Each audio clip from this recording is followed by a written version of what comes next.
Hi there, welcome to Grain TV. I'm Kevin McNew. It is Monday, April 17th, another down day in the markets. Let's take a look at GrainEdge's trading platform and see what the trade action was like today.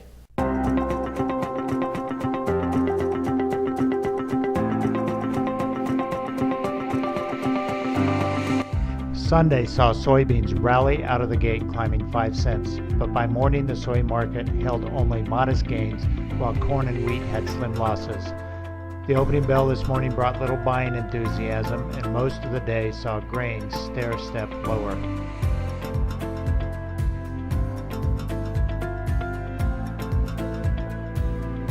Going into the close, wheat and corn were slightly off of their lows, but the final few minutes in trade were mostly inactive.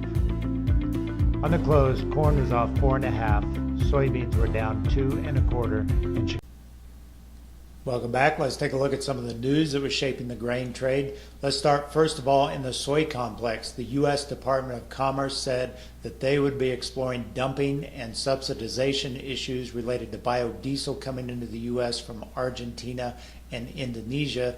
That helped support the bean oil market today, getting it up around 2%. That helped maybe stave off some sharp selling in soybeans today. Other news out, the weather in the U.S. continues to be pretty benign.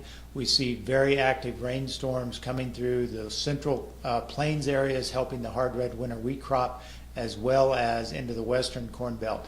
Although there had been some talk about excessive moisture in this late April time window, the meteorologists we talked to at Planalytics this morning say that there's enough gap in these different rain systems to basically give farmers the chance to dry out and get some planting in. So the overall expectation is we probably won't see any sort of significant delay in planting.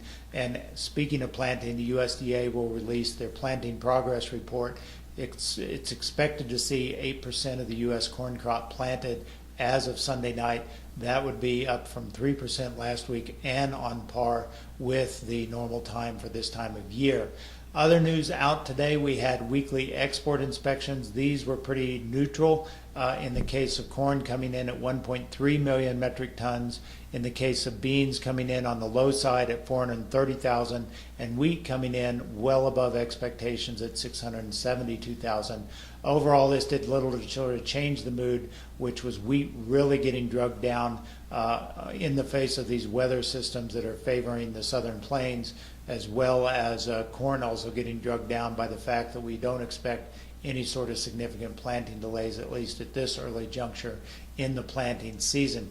Other news out today, NOPA crush numbers came out, and like we talked about last week, the number was actually lower than expected. We talked about this last week, that the expectation was for 156 million bushels.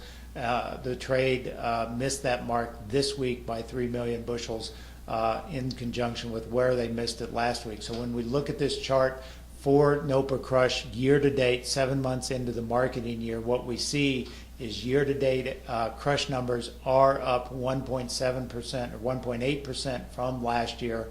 On the other hand, USDA is factoring in a 2.8% increase in crush numbers. So far, we're trailing that number with 5 months left to go. If we don't reach that number and we end up at 1.8% higher, then that would shave our crush number by about 20 million bushels and therefore bring our carryout number higher as well. So that's something to watch as we go forward. Let's switch gears and talk about the wheat complex, which got beat down severely today, getting us back down to these lows where we are sitting around 420 on front month May futures. And keep in mind that we sort of grinded higher over the last few weeks, but really starting late last week and certainly today, we've seen these rain patterns that are really starting to take the steam out of the wheat market that had been dry in the southern plains. So as we look at this chart, keep in mind that the low going back about 6 months is 405, 406 area. I would not be surprised to see us come back and test that low and potentially even move lower.